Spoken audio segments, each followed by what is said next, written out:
ప్రస్తుతం మనకు స్కైప్ లో అందుబాటులో ఉన్నారు ప్రొఫెసర్ కంచా ఐలయ్య గారు.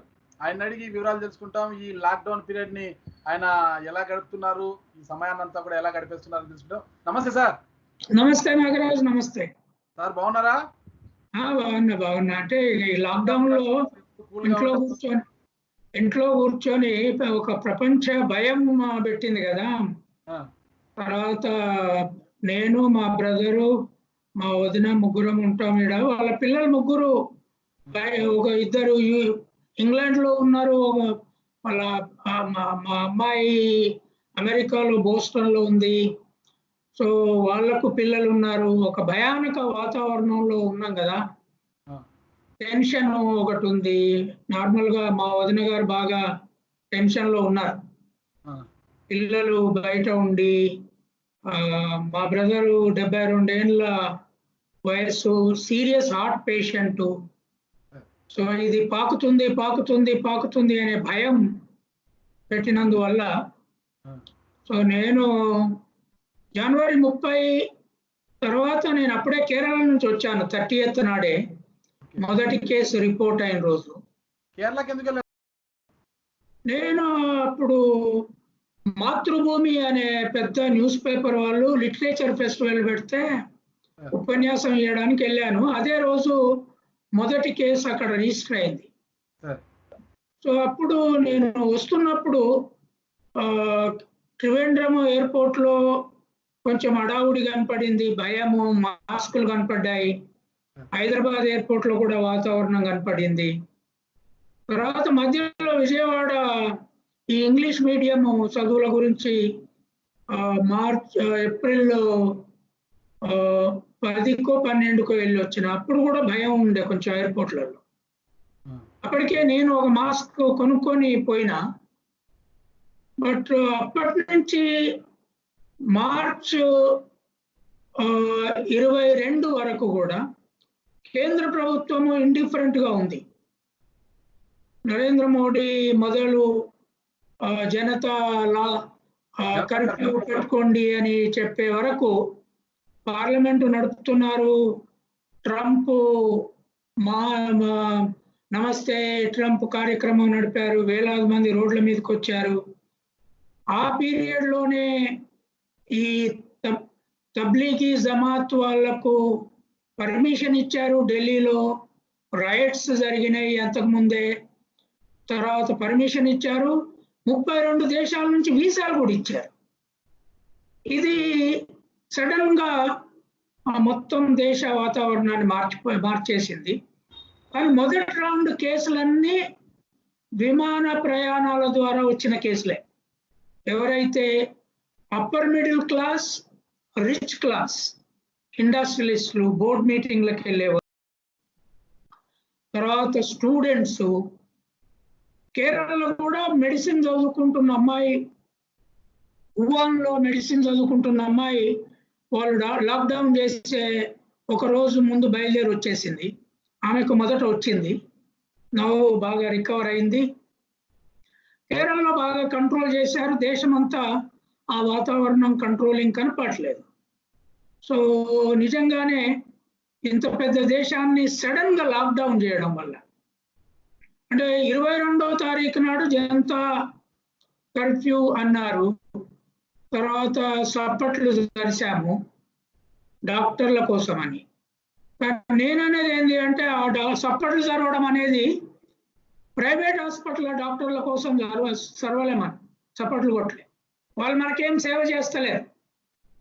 ప్రైవేట్ హాస్పిటల్స్ మూసుకొని మనలాగా ఇళ్లలో ఉంటున్నారు. నార్మల్ మనుషుల్లాగా వాళ్ళు కోవిడ్ కు భయపడి ఇళ్లలో ఉంటున్నారు. అన్ని మతాలకు సంబంధించిన కేంద్రాలు కోవిడ్ కు భయపడి మూసేసుకున్నాయి. ప్రీస్టులు, ముల్లాలు, బిషప్పులు అందరూ మూతపడ్డాయి. కానీ నాకు బాగా ధైర్యాన్ని ఇచ్చేది ఏంటి అంటే సఫాయి సైనికుల పని. సఫాయి కార్మికులు అనట్లే నేను, తప్పది.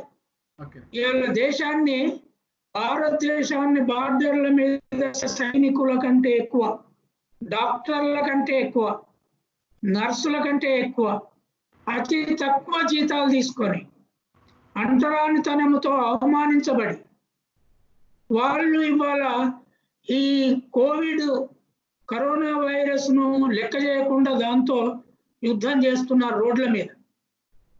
వాళ్ళ కోసం చప్పట్లు కొట్టిన నేనైతే. డాక్టర్లకు ఎప్పుడు కొంత గౌరవం ఉంది, ప్రభుత్వ డాక్టర్లకు కూడా స్టేచర్ ఉంది, నర్సులకు వాళ్ళకంటే తక్కువ ఉన్న బెటర్ ఉంది. కానీ దేశం మొత్తాన్ని శుభ్రపరుస్తూ సైనికుల కంటే ఎక్కువగా ధైర్యంగా ఇవాళ మనం బతుకున్నామంటే సఫాయి సైనికులు చేయబట్టి. కనుక ఐ డ్రీమ్ నుంచి వాళ్లకు నా పాదవందనం. ఎవరికన్నా మనం కాళ్ళు మొక్కాలి, కాళ్ళు గడగాలి, డబ్బులు ఇవ్వాలి అంటే సఫాయి సైనికుల కాళ్ళు మొక్కాలి, వాళ్లకు దేశం డబ్బులు ఇవ్వాలి, వాళ్ళ జీతాలు 30% వెంటనే పెంచాలనేది నా డిమాండ్. నరేంద్ర మోడీ గారు 30% జీతాలు అందరి తగ్గించారు, ముఖ్యంగా ప్రెసిడెంట్ది, ప్రైమ్ మినిస్టర్ది, ఎంపీలది, మినిస్టర్లది. తెలంగాణ గవర్నమెంట్ మాకు 50% తగ్గించింది, మినిస్టర్లకు ఎమ్మెల్యేలకు 70% తగ్గించింది. కానీ అందరి ఇప్పుడు 50% తగ్గించి సఫాయి సైనికులకు, కింది జీతాల వాళ్ళకు, ఇప్పుడు బతుకుదేరు ఇబ్బంది ఉన్న వాళ్లకు డబ్బు వనరు ఉద్యోగాలు పెంచాలి అని. అట్లయితేనే దేశం ఇటువంటి పాండమిక్ నుంచి బతికి బయటపడగలుగుతుంది. కనుక ఈ కరోనా వైరస్ ఎండ్ అయిన తర్వాత ప్రపంచం మారబోతుంది. ధనవంతుల దృక్పథం ప్రజల పట్ల మారాలి. ఎందుకంటే ఇంతకుముందు భారతదేశంలో చాలా పెద్ద ప్లేగ్ వ్యాధులు వచ్చినాయి. 1897లో బుబానిక్ ప్లేగ్ వ్యాధి వచ్చింది. అప్పుడు పాకిస్తాన్, బంగ్లాదేశ్తో కలుపుకొని మన జనాభా 18 నుంచి 20 కోట్లు ఉన్నారు. అందులో 1 కోటి ప్రజలు చనిపోయారు. అప్పుడే మహాత్మా పూలే భార్య సావిత్రిబాయి పూలే చనిపోయింది. ఆనాడు వెస్టర్న్ ఇండియాలో ఈ బ్రాహ్మణులు కానీ, వైశ్యులు కానీ డాక్టర్లు కావట్లా. వాళ్ళు బ్రిటిష్ వాళ్ళు పెట్టిన రూల్ ఏంటి అంటే, డాక్టర్ అయితే మీరు అన్ని కులాల వాళ్ళని ముట్టుకొని వైద్యం చేయాలి, లేకపోతే మేము డిగ్రీ ఇవ్వమన్నారు. అప్పుడు మొట్టమొదటి శూద్ర డాక్టర్ మహాత్మా పూలే కొడుకు యశ్వంతరావు, ఒక బ్రాహ్మణ విడోకు పుట్టిన అబ్బాయిని చదువుకున్నారు వాళ్ళు. అతను డాక్టర్ అయ్యాడు. పూలే 1990లో చనిపోతే ఆయన భార్య, కొడుకు కలిసి ఒక క్లినిక్ పెట్టి అన్ని కులాల వాళ్లకు ఆ ప్లేగ్ లో సేవ చేశారు. అది చాలా బీభత్సమైన ప్లేగ్. అది గాలి నుంచి వాకేది. అంటే ఈ విరేచనాలు, కప్పుడు, వాంతులు, విరేచనాల రోగం అది. సో దాంట్లో 2 చచ్చిపోయారు పాపం. తర్వాత మా తాత వరంగల్ ఉరుసులో దాదాపు 35 ఏళ్ళ వయసు అప్పుడు ఆయన అదే ప్లేగ్ లో చచ్చిపోయాడు. అప్పుడు ఇక్కడ హాస్పిటల్ లేవు, నిజాం పాలన ఉన్నది. మహబూబ్ అలీ ఖాన్, మీర్ మహబూబ్ అలీ ఖాన్ రాజు ఉన్నాడు. ఆయన చాలా ఆడంబరస్తుడు, ఆయన పెద్దగా పట్టించుకోలేదు. ఇంకా మా నాయనమ్మ ఏం చేసిందంటే మొత్తం గొర్రెలను, మేకల్ని తీసుకొని అడవి ప్రాంతాలకు వెళ్ళిపోయి అడవిలో డిసీజ్ డిస్టెన్సింగ్ చేసుకొని కామన్ సెన్స్ తో కులాలు కదిలిపోయినాయి. ముఖ్యంగా గొల్ల కుర్మలు అంటే షెపర్డ్స్, తర్వాత ముదిరాజులు, ఫిషింగ్ కమ్యూనిటీ, తర్వాత బంజారాస్, లంబాడీలు, పశువుల కాపరులు. ఈ 3 కమ్యూనిటీస్ అడవులకు పారిపోయి గ్రామాలకు, పట్టణాలకు దూరం అయ్యి మాంసం తింటూ వాళ్ళ దగ్గర ఉన్న గొర్రెలు, మేకలు, పశువులు, పశు మాంసం, ఆనాడు ఎద్దు, దున్నపోతు, ఈ మాంసం బాగా తినేవాళ్ళు ఆ రోజులలో లంబాడీలు, దళితులు, ఆదివాసులు. సో అది అరణ్య మాంసం, దుప్పులు, అడవి పందులు, ఈ మాంసం తింటూ ఇమ్యూనిటీని పెంచుకొని సర్వైవ్ అయ్యారు. తర్వాత 1918లో మళ్ళీ స్పానిష్ ఫ్లూ మళ్ళీ వచ్చింది. అప్పుడు కూడా ఇంకో 1 కోటి ప్రజలు చనిపోయారు అని ఇప్పుడు చెప్తున్నారు. అప్పుడు గాంధీకి కూడా రోగం వచ్చింది, మహాత్మా గాంధీ. ఆయన అప్పటికి ఇండియా వచ్చేసాడు, సౌత్ ఆఫ్రికా. సో సబర్మతి ఆశ్రమంలో ఆయనకు, ఆయన ఆశ్రమ వాసులకు చాలా మందికి వచ్చింది. అప్పుడే ఆయన ఆవు పాలు తాగడం మానేసి, ఒకప్పుడు మేక మాంసం తింటే ఏదైతే కడుపులో అరుస్తుంది, నాకు అదంతా కడుపులో అతుక్కొని అరిచినట్లు చెప్పిన ఆయన మేక పాలు తాగడం మొదలుపెట్టాడు. తాగి ఆ స్పానిష్ ఫ్లూ నుంచి బయటపడ్డాడు. అంటే మేక పాలకు ఆవు పాల కంటే, మిగతా పాల కంటే ఇమ్యూనిటీ ఎక్కువ ఉంటుంది. అది షెపర్డ్ కమ్యూనిటీస్కి వరల్డ్ వైడ్ తెలుసు. మేక ఎర్లియస్ట్ డొమెస్టికేటెడ్ ఎనిమల్ కనుక, తర్వాత అది మందుల ఆకులు తింటది కనుక దాని పాలకు, దాని మాంసానికి చాలా ఇమ్యూనిటీ కెపాసిటీ. అందుకని అప్పటి నుంచి ఇప్పటికి మనం పాకిస్తాన్, బంగ్లాదేశ్ విడిపోయినా జనాభా పెంచుకోగలిగాం. 135 కోట్లు అయినాం కరోనా వైరస్ వచ్చే నాటికి. ఎట్లయినాం? ఇమ్యూనిటీ పెరిగింది, ఈ లోపల మందులు వచ్చినాయి, ఈ లోపల వ్యాక్సిన్లు వచ్చినాయి, ఎర్త్ ఇమ్యూనిటీ పెంచే కల్చర్ వచ్చింది. ఈ ఎర్త్ ఇమ్యూనిటీ అనేది కూడా, ఎర్త్ అంటే గుంపు అని అర్థం తెలుగులో, మనుషుల్ని గుంపులు అనం మనం. ఎర్త్ ఇమ్యూనిటీ గొర్రెల మేకల కాపర్లు డెవలప్ చేసిన సైన్స్ అది.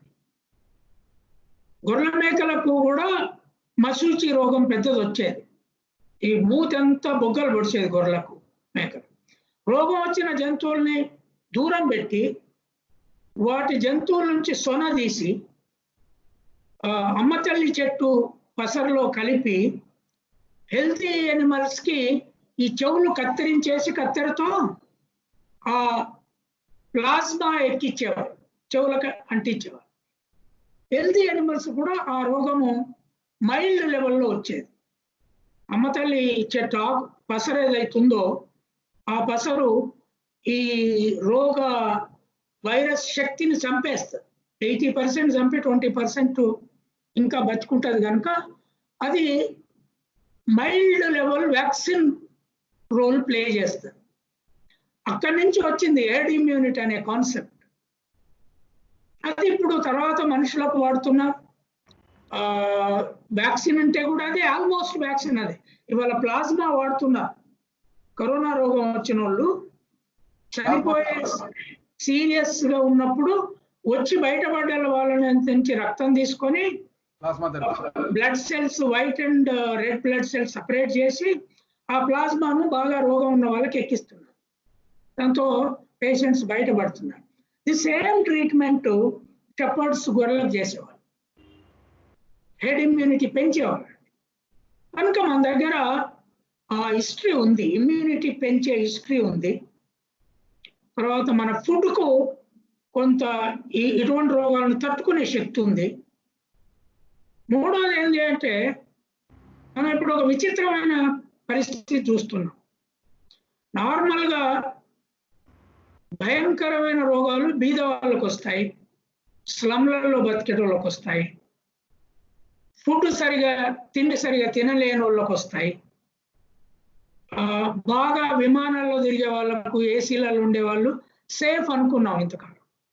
కానీ మొదటిసారి కరోనా విమానాలలో ఉండే వాళ్ళను, బోర్డు రూమ్లలో ఎయిర్ కండిషన్లో ఉండే వాళ్ళని అటాక్ చేసింది. భయం అక్కడి నుంచి వచ్చింది. వచ్చి అంటే రిచ్ క్లాస్కు భయం, ఇక బతకలేము అన్నప్పుడు ఆ దశలో ఎప్పుడైతే రిచ్ క్లాస్ ఒక భయపడే వాతావరణం వచ్చిందో, అది కేంద్ర ప్రభుత్వానికి అర్థమైందో, ఇండస్ట్రియలిస్టులు మిగతా వాళ్ళంతా కూడా ఇది చాలా ప్రమాదకరంగా ఉంది, మీరు నెగ్లెక్ట్ చేయొద్దు, వెంటనే లాక్డౌన్ చేయండి అని వాళ్ళు చెప్పగానే హడావుడిని చేసేసారు. కానీ 40 కోట్ల మంది భారతదేశం మైగ్రెంట్ లేబర్ ఉన్నారు. ఈ లేబర్కి టైం ఇవ్వాలి కదా. తర్వాత ఎక్కడెక్కడో బంధువుల ఇళ్లలో చిక్కిపోయిన వాళ్ళు ఉన్నారు. కానీ 22వ తారీఖు ఆయన జనతా కర్ఫ్యూ ప్రకటించి మనల్ని డాక్టర్ల కోసం సపోర్ట్ కొట్టండి అని చెప్పినప్పుడు కనీసం 25వ తారీఖు మధ్యరాత్రి లాక్డౌన్ చేయబోతున్నాం అని చెప్పొచ్చు. అప్పుడు కనీసం ఒక 2 రోజులు వాళ్ళకి దొరికేది, వాళ్ళు ఇళ్ళకి వెళ్ళిపోయేవారు. అది చెప్పలా. మళ్ళీ 24వ తారీఖు రాత్రి 8 o'clock ప్రధానమంత్రి వచ్చి సడన్ గా లాక్డౌన్ చేసే వరకు దగ్గర 40 కోట్ల లేబర్ ఉక్కిరి బిక్కిరి అయిపోయింది. 100,000 మైళ్ళు నడవడం మొదలుపెట్టారు. తర్వాత గుంపులుగా జీవించడం, తర్వాత వాళ్ళని తీసుకెళ్లి లేబర్ క్యాంపులలో పడేశారు. అయినా మరి లక్షల సంఖ్యలో కరోనా రావాల్సి ఉండేవాళ్ళు. ఎందుకంటే వాళ్ళకు మాస్కులు లేవు, వాళ్ళకు ప్రొటెక్షన్ లేదు. విమానాల నుంచి వచ్చిన వాళ్ళకేమో కరోనా సోకింది. కారణం ఏంటి సార్? విమానంలో వచ్చిన వారికి కరోనా వేగవంతంగా సోకింది. మరి వలస కూలీలు ఎక్కడికి నడుచుకుంటూ పోతున్నారు, గుంపులుగా పోతున్నారు, ట్రాక్టర్లు లారీలు ఆడబెడితే తిరుగుతున్నారు. వారందరికీ రానిది వీరికి మాత్రం ఎందుకు వచ్చిందంటారు? అంటే సైన్స్ ఏం చెప్తుందంటే, ఈ మధ్య యుఎస్ఏలో ఉండే ఒక వైరాలజీ డాక్టర్ కూడా ఏం చెప్పారంటే, నిరంతరంగా ఎండలో పనిచేసేవాళ్ళు డి విటమిన్ రిజర్వ్ చాలా ఉంటుంది అని. రెండవది, నిరంతరంగా మట్టిలో పనిచేసేవాళ్ళు. ఇండివిజువల్ రోగాలు, న్యూట్రిషన్ లేక రోగాలు వస్తాయి, కానీ లేక రోగాలు తర్వాత ఇట్లాంటి లో ఎండ్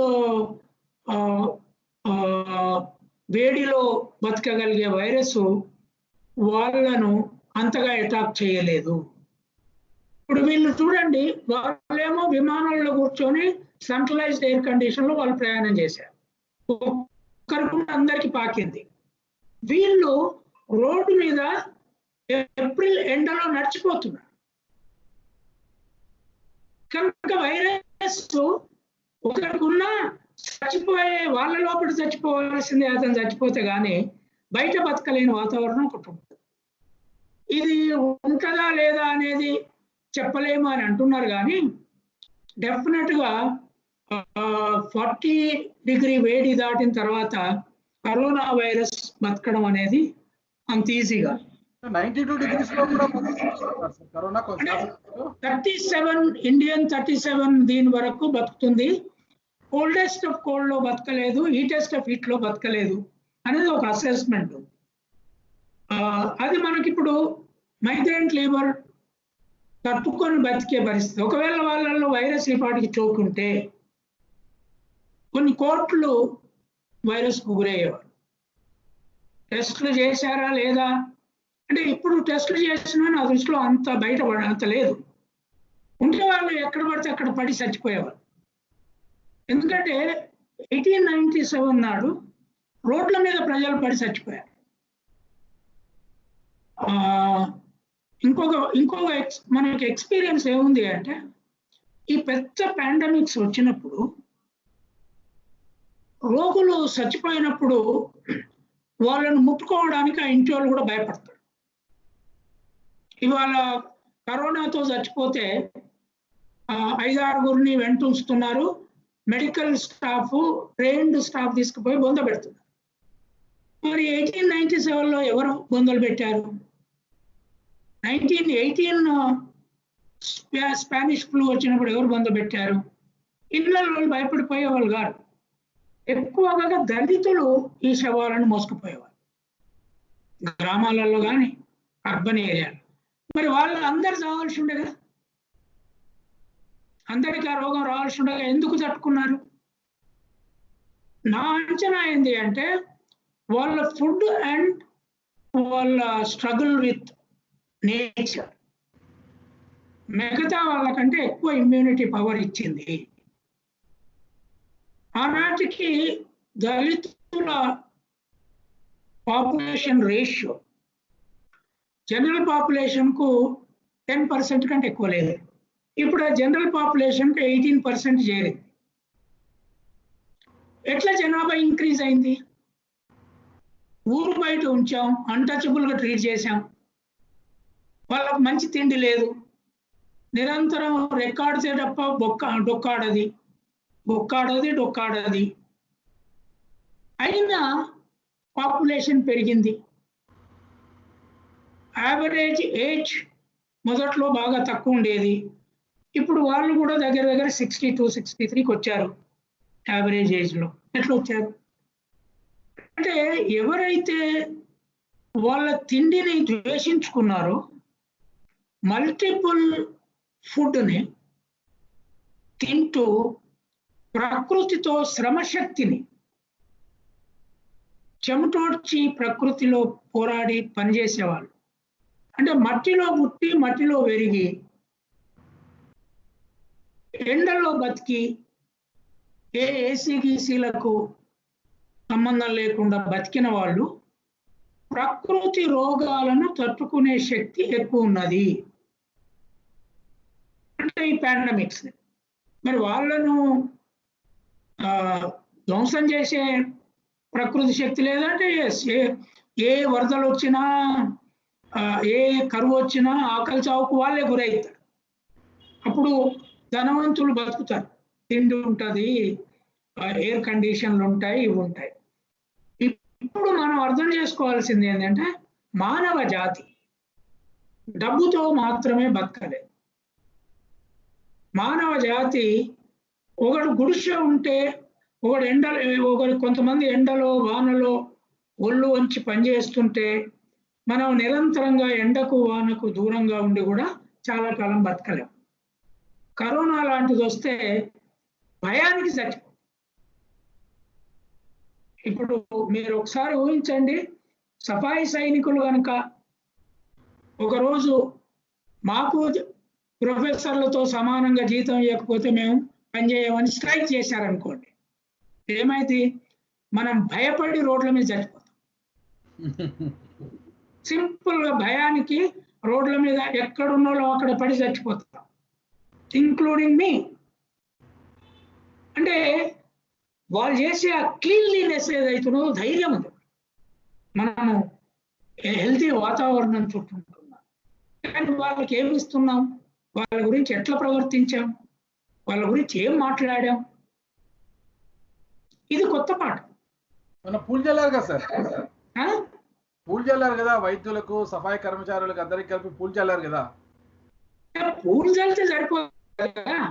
ఇలా పూలు చల్లి తర్వాత ఒకరేమో పూలు చల్లమంటున్నారు, ఒకరేమో అన్టచబిలిటీ మంచిదే అని మేము చెప్పిన అంటానం ఉండాలి, మేము అప్పుడే రాసినాం అంటే మరి మీరు వచ్చి ఒక్కరోజు రోడ్లు చూడండి, ఒక్కరోజే.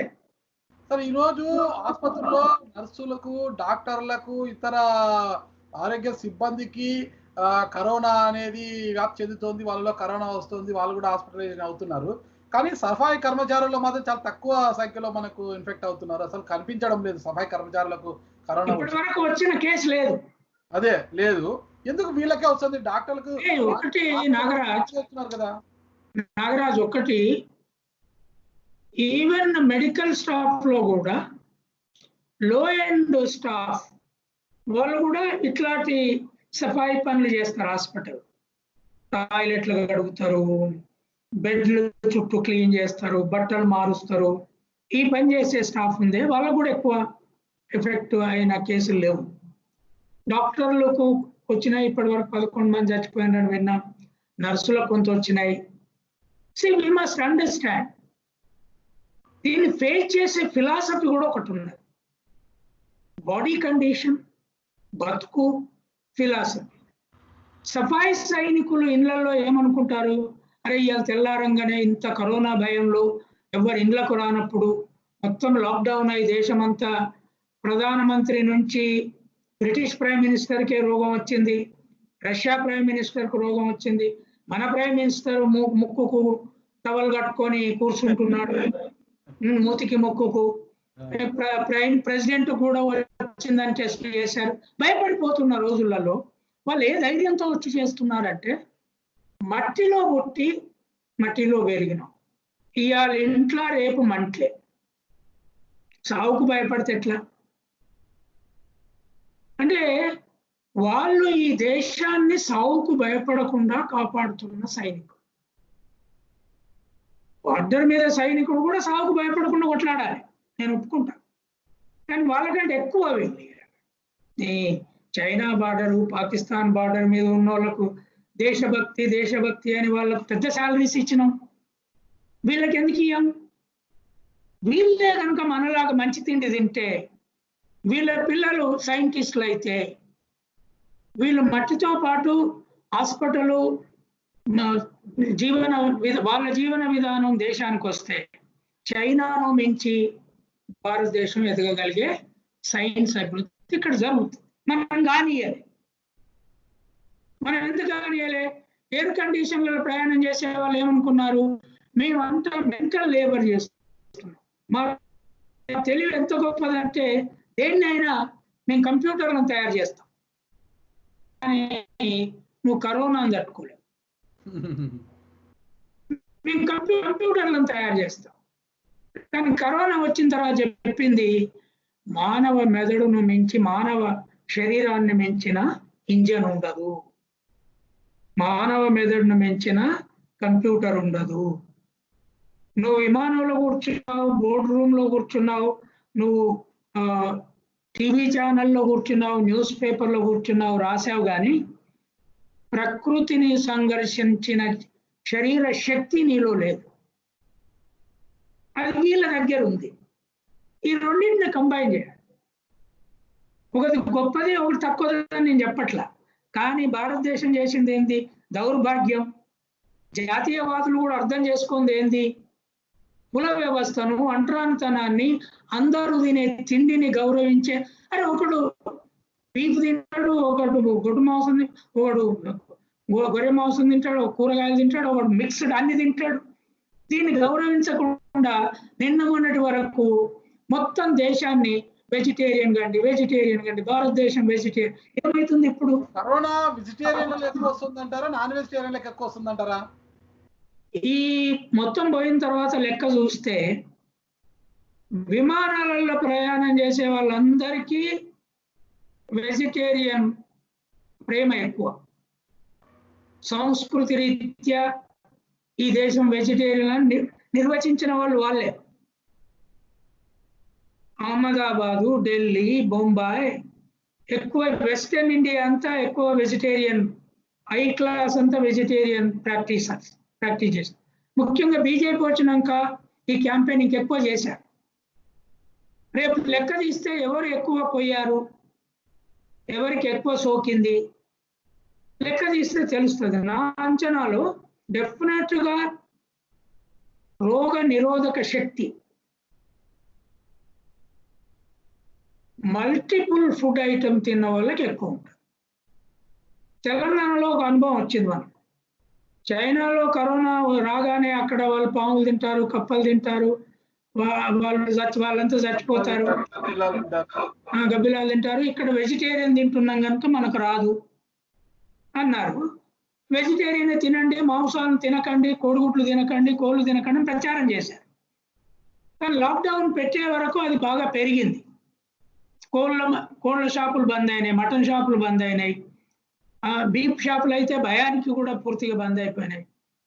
అప్పుడు డాక్టర్లు ఏం చెప్పారంటే చాలా ప్రమాదం ఇది, రోగ నిరోధక శక్తి తగ్గిందంటే ఎగ్స్, మీటు, ఫిష్ తినక పిట్టల్లాగా చచ్చిపోతారని తెలంగాణ ముఖ్యమంత్రి కేసీఆర్ కు చెప్పగానే ఆయన ప్రెస్ కాన్ఫరెన్స్ లో చెప్పాడు, ఈ రోగం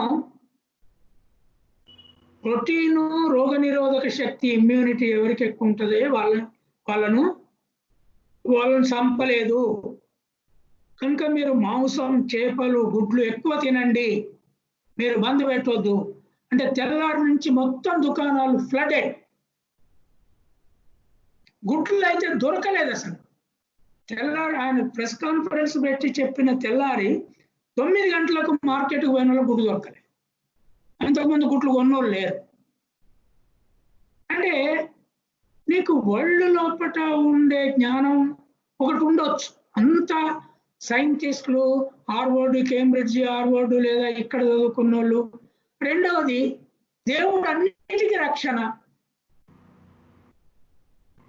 వాటికన్ పోతే అన్ని రోగాలకు దూరం అవుతాయి, లేదా మక్కా పోతే అన్ని రోగాలు దూరం అవుతాయి, అల్లా కాపాడుతాడు. లేదా తిరుపతి పోతే అన్ని పోతాయి. కరోనా వచ్చిన తర్వాత అన్ని క్లోజ్ అయినాయి. మరి జనం క్లోజ్ కాలేదే. దేవుళ్ళు కూడా ప్రజలకు దూరంగా ఉండిపోయారు. లేదు, దేవుడు గుడుల్లో నుంచి సఫాయి సైనికుల మధ్యకు, నర్సుల మధ్యకు, డాక్టర్ల మధ్యకు, హాస్పిటల్ స్టాఫ్ మధ్యకు మారాడు. దేవుడు ఉంటాడు, నమ్మకం అది. దేవుడు గుడులలో, మసీదులలో, చర్చిలలో కాకుండా ప్రజల మధ్య పనిచేసే వ్యక్తుల మధ్యకు మారింది. పూజారులు వాళ్ళు పోయిండ్రు, వీళ్ళే పూజారి కంటే పెద్దోళ్ళు. చెప్తే జనం నమ్ముతారు, మీరు ఇట్లా తింటే బాగుపడతారు, వాళ్ళు చెప్తే నమ్మే రోజు పోయినాయి. ఎందుకు? వీళ్ళు తట్టుకొని జీవిస్తున్నారుగా. వీళ్ళు ఎక్స్పెరిమెంటల్ గా ప్రూవ్ చేస్తున్నారు. మేము రోడ్ల మీద నిలబడి బతుకుతున్నాం, మీరు తినేది తినండి, మేము చేసే పని మంచిది అని చెప్పండి. ఆ విలువను సంతరించుకోకపోతే భారతదేశము అభివృద్ధి కాదు. ఇవాళ చైనాను, వెస్టర్న్ దేశాలన్నీ ఐసోలేట్ చేస్తే అన్ని మనకి ఇక్కడికి వచ్చేస్తాయంటే అట్లేం రావు.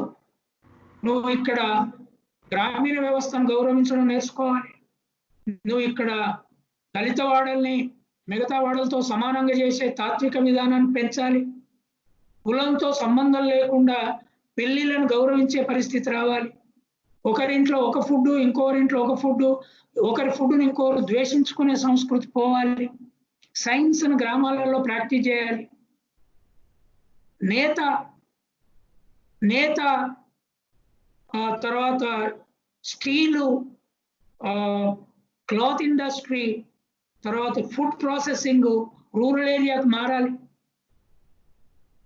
ఈ కరోనా తర్వాత పెద్ద క్రైసిస్ లోకి పోబోతున్నాం మనం. ఎకనామిక్ గా కొలాప్స్ అవుతున్నాం.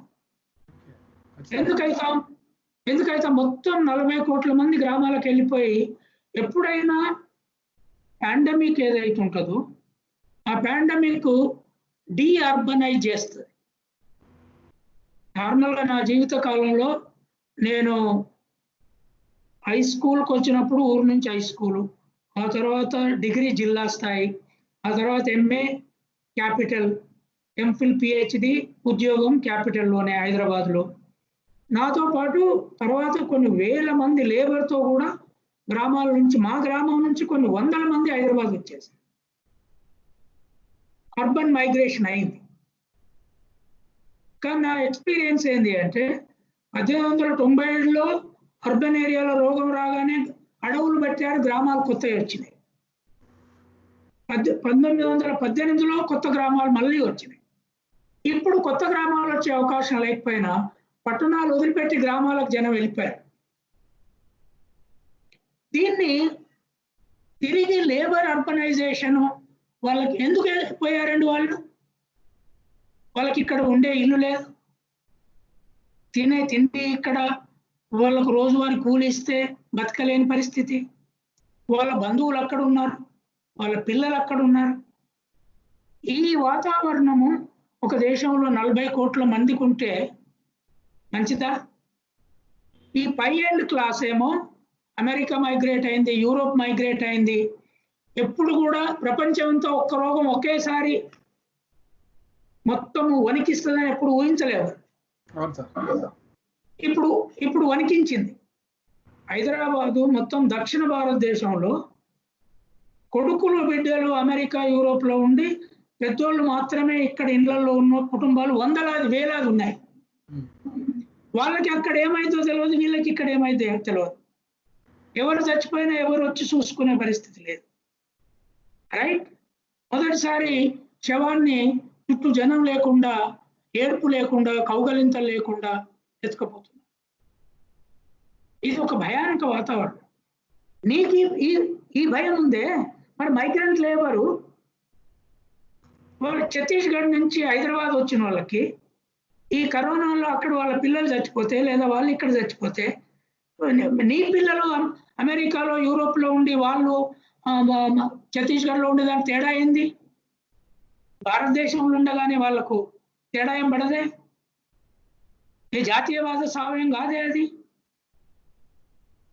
కనుక నువ్వు ఏం చేయాలి, వాళ్లకు భార్యా పిల్లలతో పాటు ఈ దేశంలో ఉండే, ఇప్పుడు అక్కడికి పోయిన వాళ్ళందరూ అయితే భార్యా పిల్లలతో ఉన్నారు. అమెరికాలో పోయిన వాళ్ళు, ఇవాళే నాకు తెలిసిన ఒక రైటరు, ఫేమస్ రైటర్ సుజాత గిట్లా అని, ఆమె నాకు కోవిడ్ పాజిటివ్ వచ్చిందని మెయిల్ రాసింది. ది యాండ్స్ అమాంగ్ ఎలిఫెంట్స్ అని న్యూయార్క్ లో ఉండి గొప్ప నవల రాసింది, జీవిత చరిత్ర. నాకు పాజిటివ్ వచ్చిందని మెయిల్ రాస్తే నేను జాగ్రత్తగా ఉండు, హాస్పిటల్లో అడ్మిట్ అయ్యామని రాశాను. బట్ అక్కడ బంధువులు పిల్లలతో పాటు ఉంటున్నారు, ఆమె పెళ్లి చేసుకున్నట్లుంది, అది వేరే విషయం. మన పిల్లలు అక్కడ ఉంటే మనం అంత భయపడుతున్నామే, వాళ్ళ భార్యాభర్తలతో పిల్లలతో ఉంటున్నారు, అంత భయపడుతున్నాం. కానీ ఈ మైగ్రెంట్ లేబర్ పరిస్థితి ఏంది? హైదరాబాద్లో, ముంబైలో, ఢిల్లీలో, చెన్నైలో, బెంగళూరులో పిల్లల్ని ఊళ్ళలో వదిలిపెట్టి వాళ్ళు వచ్చి ఇక్కడ పనిచేస్తున్నారు. వాళ్ళందరినీ తప్పించే ఏర్పాట్లు చేస్తున్నారు కదా. ఇప్పుడు 1.5 రోజుల తర్వాత తిండి తిప్పలేక ఈ లోపల కరోనా వస్తే ఏమయ్యేది? నేను అనేది ఏంటి అంటే, ప్రభుత్వానికి లాక్డౌన్ చేసి కరోనా నుంచి ప్రజల్ని కాపాడే బాధ్యత పై వర్గాలకు వచ్చింది కనుక తొందరగా మనం మేల్కొనాలనే ఆలోచన ఒకటి ఉంది, అందరినీ కాపాడాలి. నేను పై వర్గాలు బతుకొద్దనట్లా, కానీ ఈ ప్రజల్ని వాళ్ళ ఇళ్లలోకి చేర్చి కదా నువ్వు లాక్డౌన్ చేయాల్సింది. రాష్ట్ర ప్రభుత్వాలు ఆలోచించొద్దా అది? మన రాష్ట్రంలో ఎంతమంది మైగ్రెంట్ లేబర్ ఉన్నారు? మార్చి 25 నాటికి ఎంతమంది ఉన్నారు రాష్ట్ర ప్రభుత్వాలకు తెలియదా? కేంద్ర ప్రభుత్వానికి తెలియదా? 40 కోట్లు గ్రామాలను వదిలిపెట్టి పట్టణాలలో వాళ్ళు ఇచ్చిన లెక్కలే. అన్ఆర్గనైజ్డ్ సెక్టార్ లేబర్ మొత్తం 40 crores ఇండియాలో ఉన్నారు. దాంట్లో అర్బన్ ఏరియాలో మొత్తము ఈ కన్స్ట్రక్షన్ వర్కర్స్ వీళ్ళు వాళ్ళు ఎంత తక్కువ వేసుకున్నా 10 కోట్ల మంది ఉంటారు కదా. 135 కోట్ల జనాభా మన. ఈ 10 కోట్ల మంది పిల్లలు ఒకడ, తండ్రి ఒకడ, తల్లి ఒకడ, ఇది ఎంత అమానుషం. మనం వాళ్ళని ముందు గ్రామాలకు పంపి వాళ్ళకి సెక్యూరిటీ ఫుడ్ ఏర్పాటు చేసి లాక్డౌన్ చేస్తే మా అంటే ఇంకో డబుల్ కేసులు వచ్చేటి. ఓకే, ఒక నేషను ఎవరిని ఎక్కువ కాపాడాలి? Poorest of the poor, weakest of the weak. శ్రమశక్తితో దేశాన్ని ఫుడ్ పెడుతున్న వాళ్ళను, మన బ్రిడ్జిలు కడుతున్న వాళ్ళను, మన రైల్వే ట్రాక్లు కడుతున్న వాళ్ళను, మన బంగ్లాలు కడుతున్న వాళ్ళను, వాళ్ళను కాపాడుతామా? బంగ్లాలు ఉండేటోళ్ళను మాత్రమే కాపాడుతాం. ఇది జాతీయవాదం అనిపించుకోదంటున్నాను.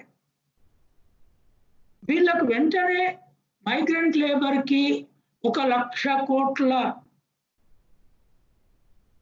డబ్బు శాంక్షన్ చేసి, అవును పెట్టుబడిదారులకు, విజయ్ మాల్యాకు, లేకపోతే నీరవ్ మోడీకి లేదా లలిత్ మోడీకి అప్పులు ఇచ్చి 6,400, 6,700, 800 కోట్లు reserve bank of India right of చేసిందని న్యూస్ వస్తుంది.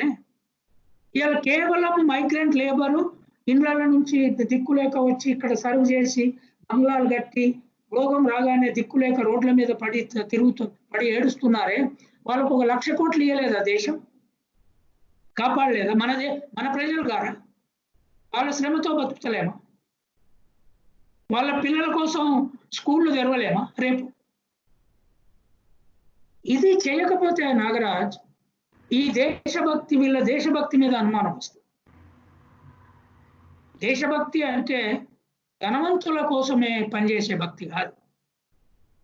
దేశభక్తి అంటే సైనిక అధికారులకు నువ్వు ప్రొటెక్షన్ ఇవ్వమే, కానీ సఫాయి సైనికులకు రెగ్యులర్ డ్రెస్ ఇవ్వలేవా?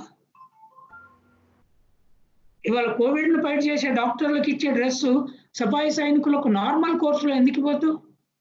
వాళ్ళ హ్యాండ్స్కు గ్లౌస్ ఏవి? కనుక నేను అనేది ఏంటి అంటే, ఈ దేశాన్ని మనం ఒక జాతీయవాదంతో దృష్టితో చూడాలి అంటే, ఇవాళ 135 కోట్లలో సగం జనాభా గ్రామీణ ప్రాంతపు జనాభా, సగానికంటే ఎక్కువ ఉంది. 73% ఇప్పటికీ అగ్రేరియన్ జనాభా, రైతాంగం ఉంది. ఇలా వాళ్ళు ఉత్పత్తి చేయలేకపోతే మనం కరోనాలో ఎట్లా బతికేవాళ్ళం ఇంత భయంలో? కానీ కరోనా ఎవరిని వదలడం లేదు సార్, కరోనా ఎవరిని వదలడం లేదు. అంటే ఉన్నత వర్గాలు ఎక్కువగా వస్తుంది. అయితే ఇటీవల మద్యం షాపులు ఓపెన్ చేశారు. 3వ విడత లాక్డౌన్ ఆంక్షలు వచ్చిన తర్వాత మద్యం షాపులకు సడలింపులు ఇచ్చారు. అయితే పుట్టలుగా ఒకరికొకరు మాస్కులు లేకోకుండా ఏమి లేకుండా పుట్టలుగా నిలబడేస్తున్నారు. మరి వీరికి కరోనా రాదంటారా? వీరికి కరోనా ఏంటి పరిస్థితి? చీమల్లో రాలిపోతారు కదా వీళ్ళంతా కూడా. వాళ్ళను డిసిప్లిన్ చేయాలి. ఈ తాగుడు ఒక వ్యసనంగా మారి అది లేకపోతే సస్తమం, కరోనా వస్తే సస్తజాస్తిమి అనుకునే సెక్షన్ ఒకటి ఉంది. వాళ్ళ నరాల బలహీనత రూపం తీసుకుంది అది. అందుకని ఓపెన్ చేయగానే ఒక సీస పట్టుకొని తాగేస్తే కొంత కుదుట పడతాం అనే ఫీలింగ్ అది. ఇది ఎట్లుందంటే ధనిక వర్గం ఏ చిన్న రోగం వచ్చినా ప్రైవేట్ హాస్పిటల్లో క్యూ కట్టేవారు. ఈ బీద వర్గం అంటే ప్రైవేట్ హాస్పిటల్లో దోపిడీకి లిక్కర్ షాప్ దోపిడీకి ఏం తేడా కనపడలేనా? లిక్కర్ షాప్ ఓపెన్ చేయగానే వీళ్ళు క్యూ కడుతున్నారు, అది వాళ్ళకు రోగ నివారణ. ఈ ప్రైవేట్ హాస్పిటల్లో వీళ్ళకు రోగ నివారణ, మనం ఎక్కడికే పోతాం. నా దృష్టిలో ఏంటి అంటే ఆ ప్రమాదం ఉండదా అంటే ఉండొచ్చు, కానీ జనరల్గా వీళ్ళంతా లేబర్ క్లాస్ కనుక మైగ్రెంట్ లేబర్కు ఉండే ఇమ్యూనిటీ శక్తి వీళ్ళకు ఉంటుంది. వీళ్ళంత తొందరగా ఏమి కరోనా వ్యాధితో లక్షలు కోట్లు చచ్చిపోయే వాతావరణం వస్తుందని నేను అనుకోను. ఒకవేళ వస్తే నా అంచనా తప్పవుతుంది. కానీ బట్ స్టిల్ ఇండియన్ డ్రింకింగ్ స్టైల్ను మెథడ్ను రీవర్క్ చేయాలి, కంట్రోల్ చేయాలి. దీంతో పాటు మనం ఇండియన్ హాస్పిటల్ సిస్టాన్ని సీరియస్గా ఆలోచించాలి. ఇవాళ ఇంత పెద్ద రోగం వచ్చింది, చాలా స్టడీస్ వస్తున్నాయి, మొత్తం ప్రైవేట్ హాస్పిటల్ అన్ని బంద్ అయి ఉన్నాయి. నెలన్నర నుంచి రోగాలు పెరగలేదు, సావులు కూడా పెరగలేదు. హార్ట్ అటాక్ రోగాలు లేదా క్యాన్సర్ పేషెంట్స్ ఇట్లాంటి వాళ్ళు కొంతమంది చచ్చిపోయి ఉండొచ్చు. కానీ నార్మల్గా ప్రైవేట్ హాస్పిటల్ పోతే విపరీతంగా టెస్టులు చేయించి మందులు ఇచ్చి కోట్లు లాగే డబ్బు ఇళ్లలో సేవ్ అయింది. నేను అనేది ఏంటి అంటే we have weakest of the week government medical system. ఈ రోగం కొంచెం ఊపేసినా కూడా మన గవర్నమెంట్ హాస్పిటల్ ఎందుకు సరిపోవు? ఒక్క కేరళని బెస్ట్ మెడికల్ సిస్టమ్ ఉన్నది. సో నరేంద్ర మోడీకి ఒక పేరు వచ్చింది సరే, అది ప్రపంచం అంతా ఆయన తొందరగా నిర్ణయాలు తీసుకుంటాడని. మైగ్రెంట్ లేబర్ విషయం అదంతా వదిలిపెట్టినా ఏదో లాక్డౌన్ చేశాడు, ధైర్యంగా నిర్ణయం తీసుకునే స్థితి ఆయన దగ్గర ఉంటే 50 బెడ్ల నుంచి పైనున్న హాస్పిటల్ అన్నిటిని జాతీయం చేయాల్సిన అవసరం ఉంది. All private hospitals 50 and above beds nationalise చేయాలి. ఇది స్టేట్ గవర్నమెంట్స్ రికమెండ్ చేయాలి. రెండవది, లాంగ్వేజ్ను మనం మార్చుకునే రీసెర్చ్ సోషల్ సైన్స్లో, లింగ్విస్టిక్ వీటిల్లో మనం చేయకపోతే సోషల్ డిస్టెన్సింగ్ అంటే వరల్డ్ హెల్త్ ఆర్గనైజేషన్ చెప్పినా కూడా ఇండియా ఎందుకు యాక్సెప్ట్ చేస్తుందండి? సోషల్ డిస్టెన్సింగ్ మన దగ్గర ఆల్రెడీ ఉంది. కులం చేయబట్టి తర్వాత చాలా కాలము రజస్వల స్త్రీని బయట పెట్టే సంస్కృతి ఉంది. రజస్వలైన స్త్రీని టెంపుల్కి పోనీయకుండా ఆపినాం. మనకు అయ్యప్ప టెంపుల్ ఎగ్జాంపుల్ ఉంది, దూరం పెడుతున్నాం జనాల్ని. దానికి మీరు సోషల్ డిస్టెన్సింగ్ అని పదం వాడితే మనం ఎందుకు ఒప్పుకున్నాం? సోషల్ డిస్టెన్స్ కాదు, డిసీజ్ డిస్టెన్స్ అంటూ మీరు ఒకటి సంచలనం చేశారు కదా. డిసీజ్ డిస్టెన్సింగ్ అనాలి దీన్ని. ఇది వ్యాధి దూరం మాత్రమే. ఆ తర్వాత మనం కౌగలించుకోవాలి, ప్రేమించుకోవాలి, మనం పిల్లల్ని ఎత్తుకోవాలి, రోడ్ల మీద కలిసినప్పుడు మనం షేక్ హ్యాండ్ తీసుకోవాలి, హగ్ చేసుకోవాలి. లేకపోతే ఈ సమాజం విడగొట్టబడ్డ సమాజం ఎట్లా కలుస్తుంది? షేక్ హ్యాండ్ ఇవ్వడము, హగ్ చేసుకోవడం ఇవన్నీ మన భారతీయ సంస్కృతి అంటారా? భారతీయ సంస్కృతి అనేది ఎవరు నిర్ణయిస్తారు? ఇప్పుడు ఊళ్ళల్లో మొత్తం శూద్ర జాతి. నమస్కారం, ప్రతి నమస్కారమే మన సంస్కారం కదా? కాదు, మీరు ఒకసారి పాత సినిమాలు చూడండి. 1932 నుంచి మన దగ్గర వచ్చిన సినిమా చూడండి.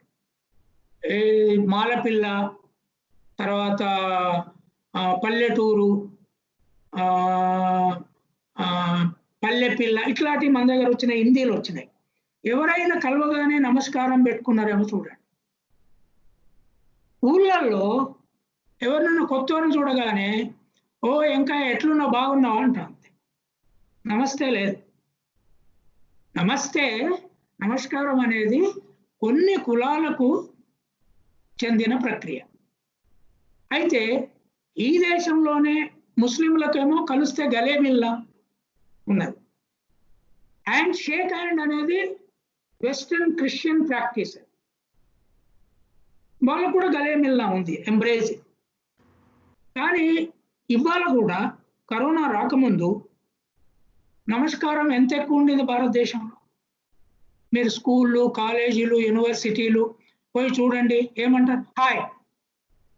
ఇప్పుడు నమస్కారమే నేర్చుకోవాలంటున్నారు అందరూ కూడా. నమస్కారం అంటే ఇప్పుడు నేను సడన్ గా నమస్కారం అనేది అది నమస్తే మోడీ లేదా నమస్తే ఇంకో మీటింగ్ పెట్టి దాని పేరుతో ప్రచారం మొదలైంది.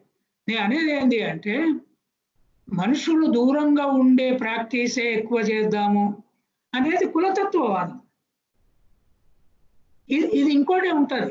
అంటే ఇది ఇళ్ళల్లో కూడా అట్లే ప్రాక్టీస్ చేద్దామా? మరి మన పిల్లలతో కూడా అట్లే ఉందామా? భార్యాభర్తల సంబంధాల్లో హగ్గింగ్, లవ్వింగ్ ఉండొద్దందామా? లేదా తల్లిదండ్రుల సంబంధాల్లో ఉండొద్దందామా? దీనివల్ల సైకలాజికల్ డేంజర్. టచ్, స్పర్శ అనేది చాలా రోగాలకు నివారణ. వేలాది సైకలాజికల్ బుక్స్ ఉన్నాయి దాని మీద. Human touch. మీరు చావు జరిగినప్పుడు పోయి కౌగలించుకొని ఎందుకు ఏడుస్తాం? అగ్గెందుకు చేసుకుంటాం? కుటుంబ సభ్యుల్ని ఒక నమ్మకం కలిగి. మన దేశం దిగుమతైన సంస్కృతి ఇది. అది నాగరాజ్, నేను నా పుస్తకంలో డీటెయిల్ గా రాశాను. ఐఎమ్ నాట్ ఏ హిందూలో our death and their death అని ఒక చాప్టర్ ఉంటుంది. శూద్ర జనం మొత్తం చనిపోయినప్పుడు వాళ్ళు కమ్మ, రెడ్డి, కాపు నుంచి మొదలుకొంటే దళితుల వరకు అందరూ కూడా కౌగలించుకొని ఏడవడమే. ఒకరినొకరిని కౌగలించుకోవడం, హగ్ చేసుకోవడము, కంట్లో నీళ్లు దూడ్చుకోవడము, రైట్, ఒకరి బట్టలతో ఒకరు నీళ్లు దూడ్చుకోవడము, శవం కాలేంత వరకు లేదా శవాన్ని బొందబెట్టేంత వరకు ఎక్కువ కాల్చే ప్రక్రియ గ్రామాలకు కూడా వచ్చింది. ఒకరినొకరు కుటుంబ సభ్యుల్ని, చనిపోయిన కుటుంబ సభ్యుల్ని ఎవరో ఒకరు బయటి వాళ్ళు పట్టుకొని తీసుకుపోకుండా వదిలిపెట్టరు. దాన్ని ఏమంటాం? ఇది బ్రాహ్మణిక్ సంస్కృతిలో చనిపోయినప్పుడు కూడా కౌగలించుకోవడము లేదా మీద పడి ఏడవడము, ఆడోళ్ళు శవాన్ని తగలబెట్టే వరకు పోవడం ఇవి లేవు. కానీ మొత్తం శూద్ర జాతిలో అది లేదు. శూద్ర జాతి పాపులేషన్ ఎంత? మీరు ముస్లింలను, క్రిస్టియన్లను తీసేస్తే శూద్ర జాతి పాపులేషన్ 85%. వాళ్ళ కల్చరా భారతదేశం కల్చర్? ఎవరి కల్చర్? వాళ్ళ ఫుడ్ ఏంది? వాళ్ళ జీవనం ఏంది? వాళ్ళ ఎక్కువ ఈ దేశ జనాభాను తయారు చేసింది తక్కువ కులాల వల్ల. పై కులాల వాళ్ళ సంఖ్య ఎక్కువ ఉందా? శూద్ర జాతి సంఖ్య ఎక్కువ ఉందా? ఎట్లా ఈ రోగాలను తట్టుకున్నారు? ఎట్లా సంస్కృతిని నిర్మించారు? ఎట్లా ఉత్పత్తిని తయారు చేశారు? ఉత్పత్తిలో లేని వాళ్లకు దేశానికి ఈ సంస్కృతి గొప్పది, ఆ సంస్కృతి చెప్పే హక్కు ఎక్కడి నుంచి వస్తుందండి? నీ రెక్కలు ఆడవు కదా. మట్టిలో చేయబెట్టినప్పుడు దేశం మట్టి నాది అని హక్కెక్కడి నుంచి వస్తుంది నాకు. నువ్వు మట్టిని ప్రేమించాలి, మట్టిలో చేయబెట్టాలి, బురద దున్నాలి, నాగలు దున్నాలి, ఎడ్లను కాసుకోవాలి, ఆవులను కూడా కాసుకోవాలి, బర్రెలను కాసుకోవాలి, గొర్రెలను గడ్డేసుకోవాలి. వాటిని జంతువులను ఎంత ఆప్యాయతగా చూసుకుంటారు గ్రామాలలో. వాటికి రోగాలు వచ్చినాయని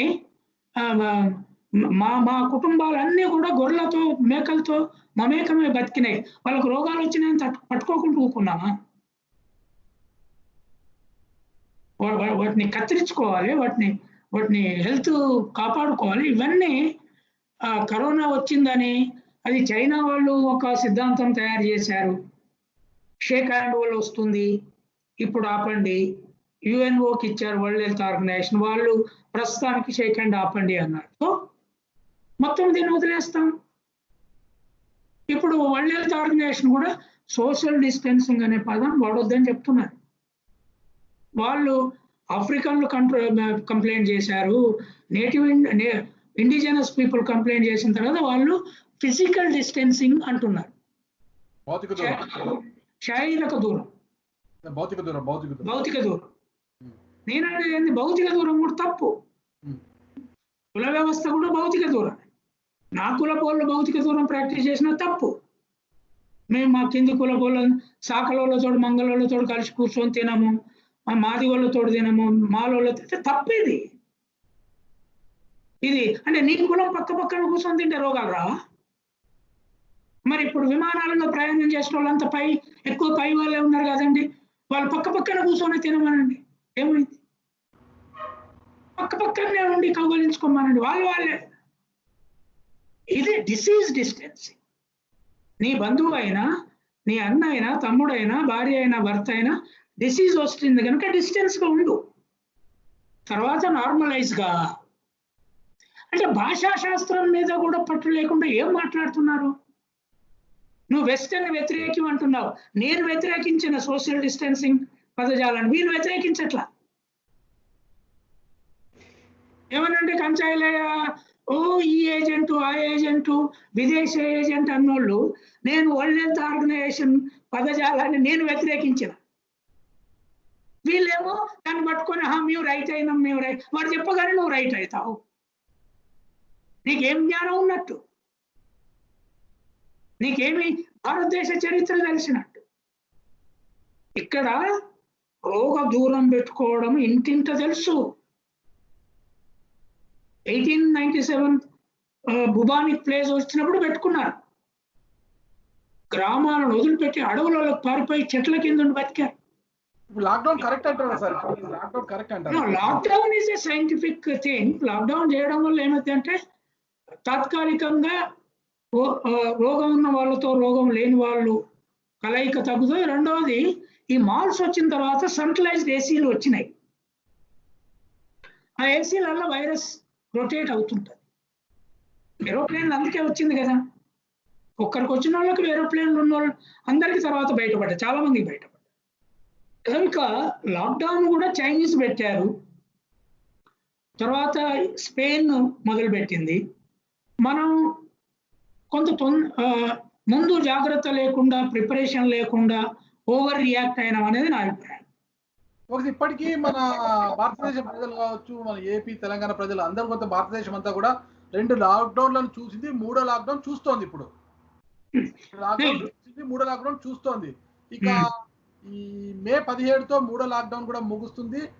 లాక్డౌన్ ఆడితో ముగుస్తుంది అంటారా? 4వ లాక్డౌన్ ఏమైనా చూడాల్సి వస్తుంది అంటారా ప్రస్తుత పరిస్థితుల్లో? కొన్ని దేశాలు ఇప్పుడు జపాన్ ఎత్తేసింది, మళ్ళీ ఇంపోజ్ చేసింది. చైనానేమో నేషనల్ లాక్డౌన్ ఎప్పుడు పెట్టలేదు. అమెరికా లాక్డౌన్ లేదు, కొన్ని స్ట్రక్చర్స్ను ఆపేసింది. హోటల్స్, తర్వాత రెస్టారెంట్లు, తర్వాత బార్లు, పబ్బులు, ఇవి ఆపేసింది. వాళ్ళకి ఎక్కువ మెకనైజ్డ్, కంప్యూటరైజ్డ్ నేషన్స్ కనుక ఇంటి నుంచి వర్క్ ఎక్కువ చేస్తున్నారు, వర్క్ ఫ్రమ్ హోమ్. కొన్ని ఇండస్ట్రీస్ ఆపేశారు, బికాస్ ఒకే దగ్గర పనిచేయాలి. బ్రిటన్ కూడా మొత్తం లాక్డౌన్ చేయలేదు. ఒక ఎయిర్పోర్ట్ లాక్డౌన్ చేశారు, ట్రైన్ సిస్టమ్ కొంత లాక్డౌన్ అయింది, కొంత కాలే. నేను అనుకునేది India at one go lockdown 135 కోట్లు ఈజ్ అన్ ఎక్స్ట్రీమ్ స్టెప్. అంటే ఆ రోగం ఇక్కడ ఎట్లా ఆపరేట్ చేస్తుందో చూడకుండానే 500 మందికి వచ్చిందని ప్రైమ్ మినిస్టర్ డిక్లేర్ చేసి లాక్డౌన్ చేశాడు.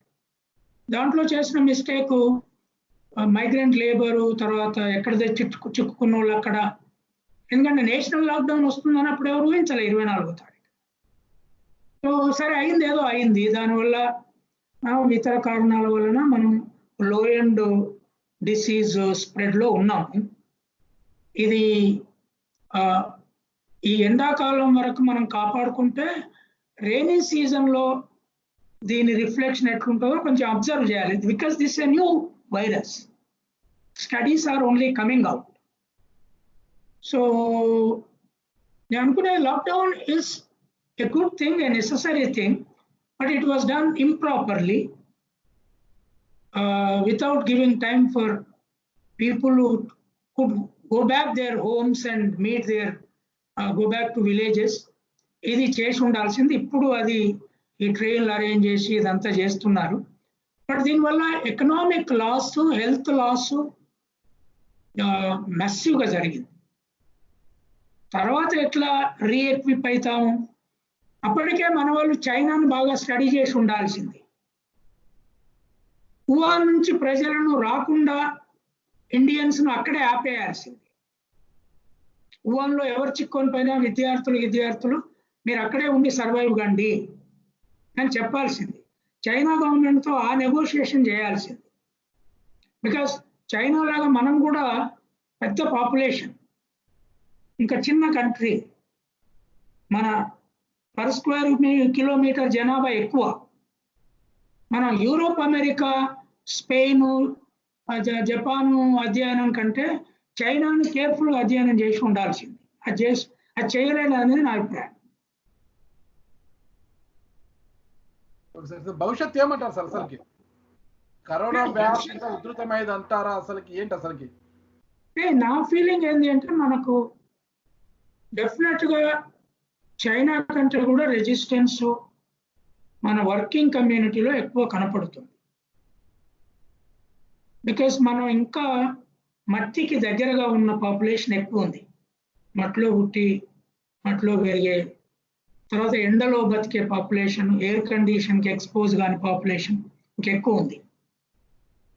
రెండవది మన దగ్గర మచూచి, కలరా, గత్తర అంటాం. ఇంతకుముందు చాలా ఎపిడెమిక్స్ వచ్చి చనిపోయినాం. చాలా సందర్భాల్లో ఈ రోగాలకు పుట్టుక ప్లేస్ చైనానే. మసూచి కూడా చైనాలో పుట్టిందని తెలుస్తుంది. ఎలుక బుబానిక్ ప్లేగ్ అక్కడే పుట్టింది యునాన్లో. ఇప్పుడు కరోనా అక్కడే పుట్టింది. కానీ ఏషియన్ కంట్రీస్కు స్ప్రెడ్ అయ్యి ఇండియాను బాగా చాలాసార్లు ఎఫెక్ట్ చేసింది. ఇప్పుడు మనం లో ఎండ్ లాస్లో ఉన్నాం. చైనా కంటే కూడా బెటర్ ప్లేస్లో ఉన్నాము. మన దగ్గర తక్కువ టెస్టులు చేసా, ఏమైనా హాస్పిటల్ టెస్ట్ల రిజల్ట్ తక్కువగా కనపడుతుంది. లక్కీలీ మన మాస్ డిసీజ్ స్ప్రెడ్ ఎక్కువ కాలే. ఇంకా విలేజర్స్, లేబరు, దళిత వాడలు, స్లమ్స్ ఇంకా రెజిస్ట్ చేస్తున్నట్లే కనపడుతుంది. కానీ ఇక్కడ కరోనాకంతా కూడా వాహకులు వీరే, అంటే ఒక మతానికి చెందిన వారిని తబ్లిగీ జమాత్ వారికి అంటగడుతున్నారు. మొత్తం వారి వల్ల ఇదంతా కూడా వ్యాప్తి చెందింది అంటున్నారు కదా. లెక్కలు ఏం చెప్తున్నాయంటే 30% వాళ్ళతోటి వచ్చింది అని. ఇప్పుడు ఇది కూడా మార్చ్ 13 నుంచి 16 వరకు వాళ్ళకు పర్మిషన్ ఇచ్చారు. ఢిల్లీలో ఎందుకు ఇచ్చింది కేంద్ర ప్రభుత్వం వాళ్ళకు పర్మిషన్? అది ముస్లిం కాన్ఫరెన్స్ అని వాళ్ళకి తెలుసు. అక్కడ కమ్యూనల్ రైట్స్ జరిగినాయి అంతకుముందు. ప్రపంచం అంతా బీజేపీ సిఏఏ చేయబట్టి, కమ్యూనల్ రైట్ చేయబట్టి బాగా బదనామై ఉంది. అయినా 32 దేశాల నుంచి ఎందుకు వీసాలు ఇచ్చారు ఆ కాన్ఫరెన్స్కి? ఇచ్చి లాక్డౌన్ చేసే నాటికి వాళ్ళంతా వెళ్ళిపోయారా లేదా ఎందుకు చూసుకోలే? అక్కడ అది హోమ్ మినిస్ట్రీకి ఐడియా ఉంది అక్కడ జరుగుతుందని. ఢిల్లీ కన్సర్నలే కదా, అక్కడే జామియా మిలియా దగ్గరేనా. ఇది ఏదో ప్రాబ్లము కనపడుతుంది అక్కడ. ఏదేమైనా వాళ్ళు కూడా ఈ మూఢనమ్మకాన్ని ఈ రూపాల్లో అంతా అల్లానే కాపాడుతాడు, మనము హాస్పిటల్ నమ్మొద్దు, లేదా మనము ప్రార్థనలు బంద్ చేయొద్దు, ఇది తప్పు. ఇది ప్రూవ్ అయింది, మక్కానే బంద్ అయింది. కనుక అన్ని మతాలు మత మూఢనమ్మకాన్ని తగ్గించుకొని, దైవ నమ్మకం వేరు, మూఢనమ్మకం వేరు. Health science, social science, medical science మీద నమ్మకం పెంచుకోవడం అనేది కరోనా నేర్పింది. తబ్లీగీ జమాతే వచ్చిన తర్వాత ముస్లింలకు పెద్ద నష్టం ఏం జరిగిందంటే, ఇవాళ గ్రామాల్లో కూడా వాళ్ళ దగ్గర ఏం కొనని పరిస్థితి, వాళ్ళకి ఏం అమ్మని పరిస్థితి చాలా చోట్ల కనపడుతుంది. ఇది చాలా ప్రమాదకరం. ఇది ఇట్లాగే జరిగితే మనోళ్ళు చాలా దేశాల్లో అక్కడ ఉన్నోళ్ళు ఉన్నారు, నాన్ ముస్లింలు, వాళ్లకు ప్రమాదం అక్కడ. కనుక ఈ డిబేట్ను ఇక్కడి నుంచి ఆపేసి, ఇది కేంద్ర ప్రభుత్వము లోపం లేదా అని చెప్పడానికి లేదు, లేదని చెప్పడానికి లేదు. మీరు ఎందుకు పర్మిషన్ ఇచ్చారు దానికి? మీరు ఎందుకు వీసాలు ఇచ్చారు వాళ్ళకి? వేరే వాళ్ళకి ఇవ్వట్లేదు అప్పటికి. కనుక ఏదో ఒక ప్రక్రియ జరిగిందాడ, దాని కేంద్రమే రెస్పాన్సిబుల్. కనుక వాళ్ళు కూడా సైలెంట్గా ఉండి ఏదో మేనేజ్ చేయాలని చూస్తున్నారు. కానీ 70% కేసెస్ నాన్ ముస్లిం కేసెస్ అని లెక్కలు అంటున్నారు. మరి we have to get the correct data only subsequently, ఇప్పుడు దొరకదు అది. కరోనా వ్యాప్తి చెందుతుంటే మద్యం షాపులు ఓపెన్ చేశారు అన్ని రాష్ట్రాల్లో కూడా. ఇప్పుడు ఇది కరెక్టే అంటారు? ఈ సమయంలో మద్యం షాపులు అవసరం అంటారా? ఈ షాపులు నిన్నటి రోజు మీరు చూసింటారు, బారులు తీరిపోయారు, పుట్టలు అసలు చీమల కదా, చీమల దండు కదా పోతుంది, అట్లా ఆ స్థాయిలో వచ్చిందంట మందుబాబుల దండ అంతా కూడా. నిన్న ఏంటి అసలు ఈ పరిస్థితి? అంటే లిక్కర్ షాపులు అన్ని స్టేట్ గవర్నమెంట్స్ కి చాలా క్విక్ గా వచ్చే ఆదాయం మిగతా ఆదాయాల కంటే. ఈ తాగేటోళ్ళ మీద ప్రేమ కంటే ఎకనామిక్ లాస్, శాలరీస్ ఇవ్వలేని పరిస్థితి చాలా ప్రభుత్వాలకు వచ్చింది. ఇవాళ రాజస్థాన్ అదే పరిస్థితిలో ఉంది, తెలంగాణ ఇప్పటికి 50% ఇస్తున్నామంటున్నారు. అది ఎంత వస్తుందో నేను కూడా నా అకౌంట్ చూసుకోలేదు ఇంకా. తర్వాత ఆంధ్రప్రదేశ్, చాలా రాష్ట్రాలు ఏ ప్రభుత్వం అనేది, ఏ పార్టీ అనేది సంబంధం లేకుండా కేంద్ర ప్రభుత్వం కూడా ఫైనాన్షియల్ క్రైసిస్ పెద్దది వచ్చిందని చెప్తున్నారు. ఇది ఇమ్మీడియట్ ఇన్కమ్ సోర్స్. ఇది కానీ ఈ ఇన్కమ్ సోర్సు ఇంకొక ప్రమాదాన్ని, నెల రోజుల నుంచి ఇబ్బంది పడ్డారు, రోగాలు వచ్చినాయి, హాస్పిటల్లో పడ్డారు, ట్రీట్మెంట్ జరిగింది, కళ్ళు తాగని వాళ్ళకి ఎక్కువ రోగం వచ్చింది, వాళ్ళు కొంత తిండికి వాటికి వీటికి అలవాటు పడ్డారు. ఇప్పుడు సడన్గా ఓపెన్ చేస్తే ఈ పరిణామం వస్తుంది.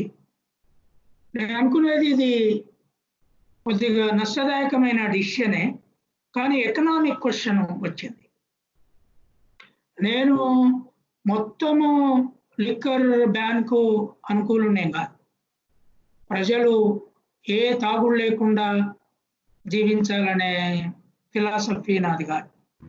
కానీ దీన్ని ఎట్లా ఇంట్రడ్యూస్ చేయాలనేది వాళ్ళకు అర్థమవుతలేదు, because it's a mass question. తర్వాత poorest of the poor drink more and more, అది ఒక ప్రాబ్లం ఉంది. సో ఈ 2-3 రోజులలో చూద్దాము what kind of developments take place. And I think వాళ్ళు జాగ్రత్తగా మానిటర్ చేయాలి, బాక్సులు గీసి జనాన్ని నిలబెట్టాలి. బట్ పోలీస్ వ్యవస్థ కూడా ఎన్నని చేస్తుంది, వాళ్ళకు కూడా వాళ్ళ నుంచి అయితలేదు పాపం. మీరేమో అంటున్నారు, ఇది ప్రభుత్వానికి ఆదాయ వనరు, జీతాలు ఇవ్వలేకపోతున్నాయి చాలా ప్రభుత్వాలు, చాలా రాష్ట్రాలు దాని ద్వారా మద్యం షాపులు తెలుసుకున్నారు మీరు అంటున్నారు. కానీ ప్రతిపక్షాలు మాత్రము ఈ మద్యం షాపులు అవసరమా? ఏపీలో ఏమో జగన్ జే ట్యాక్స్ కోసమే ఈ మద్యం షాపులు తెరిచారు, వాళ్ళ ఆదాయం పెంచుకోవడానికే మద్యం షాప్ తెరిచారని అంటూ ప్రతిపక్షాలు అంటున్నాయి. ఇవన్నీ కూడా విమర్శలు వస్తున్నాయి కదా. ప్రతిపక్షాలు ఈ టైంలో బాధ్యత రహితంగా మాట్లాడడం కరెక్ట్ గా. ఇప్పుడు గవర్నమెంట్స్ అన్ని సడన్ గా క్రైసిస్ లోకి పోయినాయి. ట్యాక్స్ రెవెన్యూ రాకుండా గవర్నమెంట్ ఆపరేషన్స్ నడపలేదు. జీతాలు అయితే ఇవ్వాలి, ఆ 50% అయినా ఇవ్వాలి. తర్వాత కరోనా సిస్టమ్ను నడపాలన్నా, మెడికల్ సిస్టమ్ నడపాలన్నా ఇన్కమ్ ఉండాలి కదా. సో ఏదో ముఖ్యమంత్రులు ప్రధానమంత్రులు వాళ్ళ జేబుల నుంచి డబ్బుల్ని సృష్టించలేరు కదా. హెలికాప్టర్ మనీ ఇలాంటిది that is not easy in India. అది కరెక్ట్ కూడా కాదు. సో లాక్డౌన్ పెట్టేసుకొని అన్ని వనరులు మూసేసుకొని ఇక అదే రెండోది ఏంటి అంటే ఈ వైరస్ అంత డేంజరస్ కాదు, అంత లక్షల మందిని మొత్తంగా చంపేది అనేది అర్థమైంది కదా.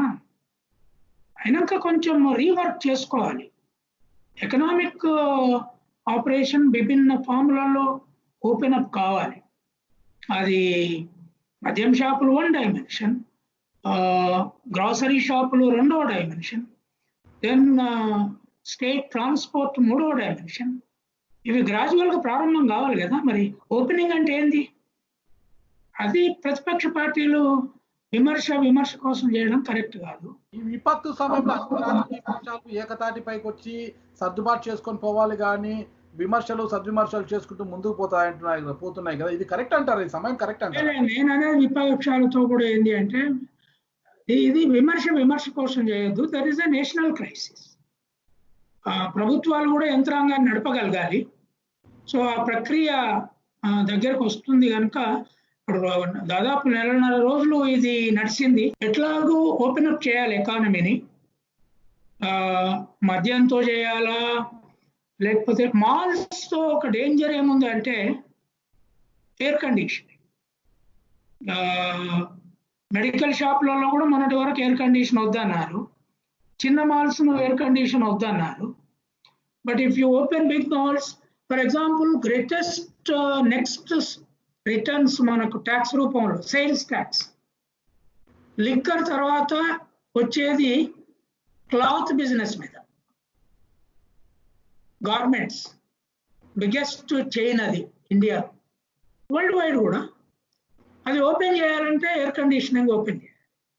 చాలా బట్టల షాపులు ఎయిర్ కండిషనింగ్. సో నన్ను అడిగితే ముందు నాన్ ఎయిర్ కండిషనింగ్ బట్టల షాపులు ఓపెన్ చేయమనవచ్చు.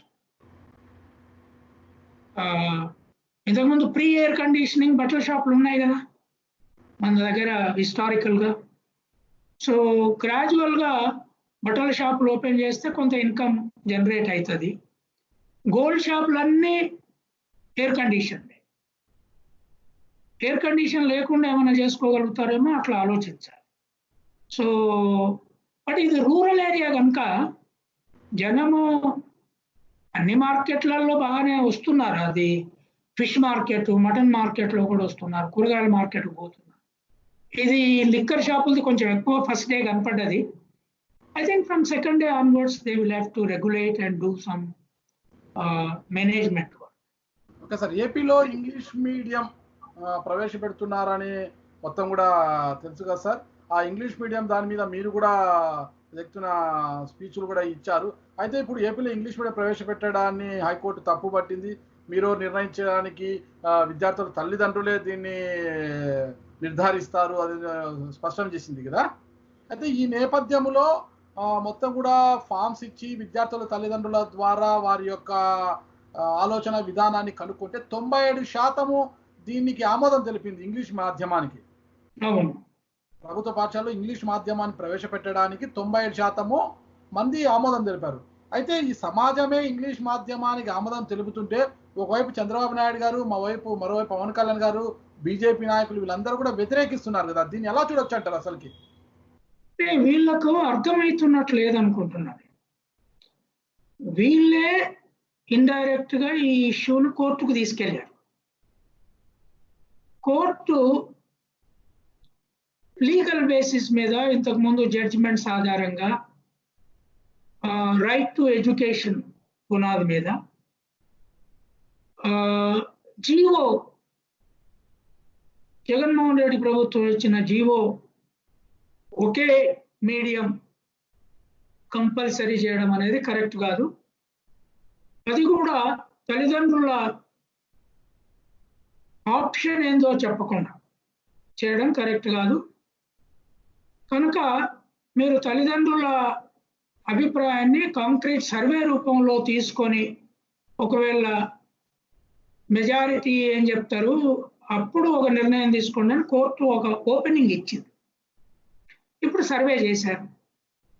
సర్వేలో 93%, 93.8 ఒక 3% తెలుగు మీడియానికి, 0.8% ఇతర భాషలకి మీడియానికి ఒప్పుకున్నారు. ఇది చంద్రబాబు నాయుడు సర్వే చేసినా ఇట్లే వస్తుంది, కన్నా లక్ష్మీనారాయణ చేసినా ఇట్లే వస్తుంది. ఈ సిపిఐ సిపిఎం వాళ్ళకు వాళ్ళు జనంలో ఏముంటున్నారో దురదృష్టవశాత్తు వాళ్ళకి ఇది అర్థమవుతుంది. నేను చాలా కాలం నుంచి చెప్తున్నా, మిత్రులుగా ఉండి కూడా వాళ్ళు బ్లైండ్గా దీన్ని వ్యతిరేకిస్తూ పోయారు. అయినా జగన్ సర్వే తర్వాత ఇంగ్లీష్ మీడియం పెడతామని డిక్లేర్ చేశాడు. మళ్ళీ జీవో తెస్తున్నట్లున్నారు. నేనేది ఏంటి అంటే ధనవంతమైన క్లాస్ ఇవాళ విమానాలలో తిరిగి కరోనా వైరస్ కాటుకు దెబ్బతిన్న క్లాస్ అంతా ఇంగ్లీష్ మీడియం ప్రేమికులే. దాంట్లో వీళ్ళందరూ ఉన్నారు. చంద్రబాబు నాయుడు లేడా, కన్నా లక్ష్మీనారాయణ లేడా, లేదా పవన్ కళ్యాణ్ లేడా? వీళ్ళంతా విమానయానకులు ఆరా వీళ్ళు? మరి వీళ్ళ పిల్లలు ఇంగ్లీష్ మీడియంలో చదివి ఈ బీద ప్రజలు, దళితులు, బీసీలు లేదా అగ్రకుల పేదలు ఇంగ్లీష్ మీడియం అంటే వ్యతిరేకత మంచిది కాదు. ఇన్ని సమస్యలు వచ్చిన